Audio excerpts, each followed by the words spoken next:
chick was the lead singer of No Doubt and forged her own solo career back in 2004. She has her own makeup brand, fragrance line, and she just never seems to age. It's none other than Miss Gwen Stefani with her #1 album, This Is What the Truth Feels Like, and here's my review. This Is What the Truth Feels Like is Gwen Stefani's first ever #1 album on the US Billboard chart. It was released via Interscope Records on March 18th, 2016. And you're probably all thinking, Nick, why did you wait so long to review it? Oh my god, Nick, like, why didn't you review this album when it first came out? I can't. I'm sick. Boo, you whore. Little bit of background, we've been waiting for this album for a long time, ever since she released Baby Don't Lie and Spark the Fire, and because those two tracks didn't perform well on the charts, she kind of scrapped this album altogether. She had a massive rap writer's block, and then she waited a bit and then released this amazing masterpiece. The album is described as a pure pop album and is Gwen Stefani's breakup album. Let's take a look at the album covers really quickly. She's got a standard edition and a deluxe edition. I personally prefer the standard edition cover. I think she looks a lot more sexy, but both are from the same photo shoot. She's got that really Marilyn Monroe blonde hair. It's very zoomed up to her face, focusing on like those, just like that ageless face. She looks amazing on the covers. I really like it, and I think it really fits in with the whole genre of the album really well. I also kind of think that this album cover is kind of showing what her ex-husband is really missing out on, if you know what I mean.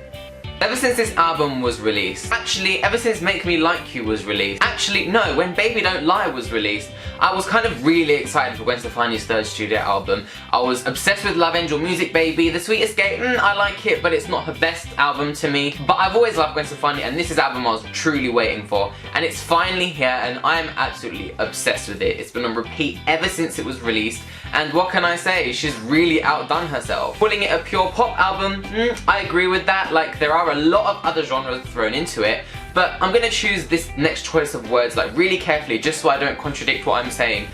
Basically, I would say This Is What the Truth Feels Like has got elements of Love Angel Music Baby and The Sweet Escape in it, but it's not influenced by them. If that makes any sense at all. I really feel that there are a bit of elements of both in this album, but This Is What the Truth Feels Like totally stands alone as its own sound, its own message, and its own album. It's its own body of work, and Gwen Stefani has shown amazingly how she can just progress her career from album to album. I would say the only real pop disco track on the album is the opening single, Make Me Like You. I've already reviewed this here, go and check that out.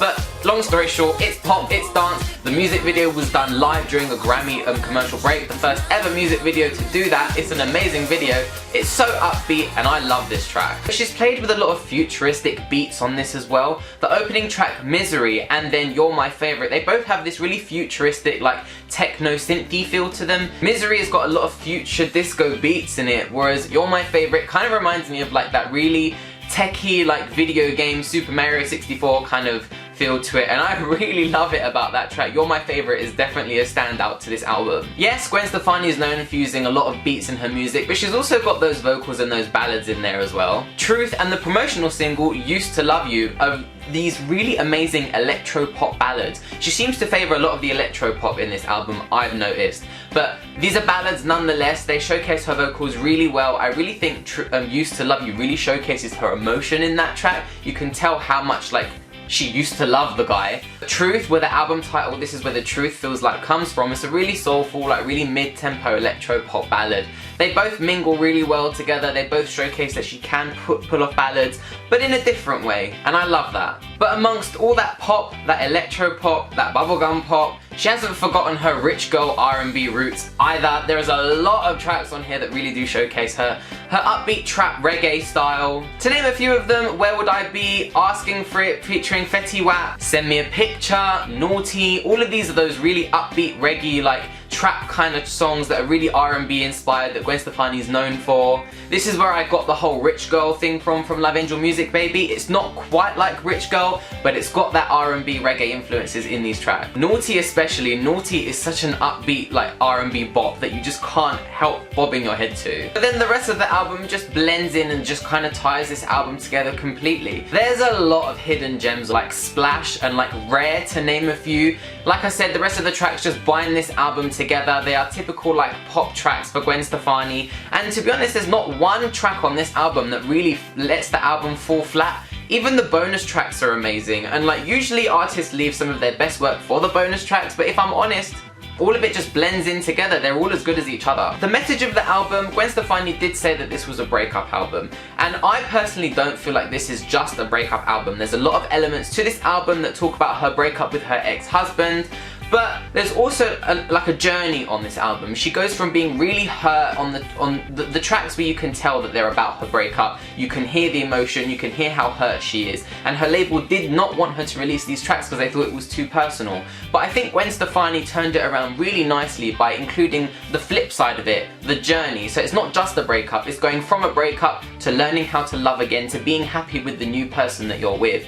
And I think that this album is going to relate to a lot of people in that way, because a lot of people go through breakups, but then you also need to learn to move on from the breakup that is in your past, and then move on and just be happy with someone else, or just be single, why not? The writing in this album is especially amazing, like especially in Used to Love You, you can hear the raw emotion in Gwen Stefani's voice, and that song is basically about how she's accepting that the ex-relationship is over and she's finally moving on, and that she used to love this guy but doesn't anymore, and that it's okay to move on. The writing really is emotive. In the tracks where they're about a breakup, you can really feel Gwen Stefani's hurt, but then the tracks that are about moving on and finding someone else and being happy, they really make you feel happy and they really uplift you with happy feeling. Another good thing about the writing on this album is that Gwen Stefani doesn't seem to be hiding anything. There's no secrets. She's just sharing exactly how she feels with the world. Overall, This Is What the Truth Feels Like honestly is a #1 worthy album. The album is incredible, there's not one track that's dull, and I'm absolutely obsessed with it. If you haven't checked it out, make sure you go and check it out. As for my favourite and least favourite track on the album, this one was very, very difficult to do because I do love every track. My favourite, I don't want to be basic and say Make Me Like You, but I honestly love that track so much. I think it is my favourite. But then also, You're My Favourite comes close second. I do love that track as well. I think definitely there's going to be a firm standalone track for the album. Least favourite I'd say is Lovable. It's a bonus track, and I can see why it's a bonus track. It's a bit whiny, it's a bit dreary, and it just drags on a bit for me. Even though I do kind of like it still, this one was a bit difficult to choose. So there we go, that is my review of Gwen Stefani's third studio album, This Is What the Truth Feels Like. I really hope you guys enjoyed it. A lot of you did request this, so I really hope this review met your expectations, and I'm really glad to be back into the swing of things. I'm now like on the mend and up and coming again. But yeah, I will see you guys in my next video. Bye!